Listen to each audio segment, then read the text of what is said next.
তক্ষক। নিজের ঘর বাড়ি ছেড়ে কত দূর যেতে পারে কেউ, তবু যায়।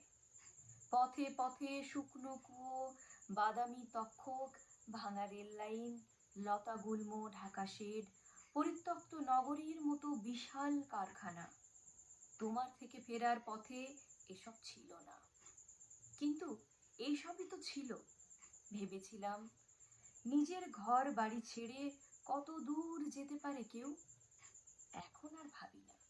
জানি আজকাল নির্মল বাতাস বয় ভোরবেলা, বোগেনভেলিয়া ফুল আসে ঝেঁপে পাশের বাড়িতে, বহু দূরে রেডিও বাজে আবছা। আজকাল শূন্যতায় স্বস্তি পাই খুব। আর আমার মধ্যে হাজার হাজার মাইল মাটি, লোহা আর লাভার গভীরে ঘুমিয়ে থাকে তক্ষক। বাদামি নয়, মরচে পড়া।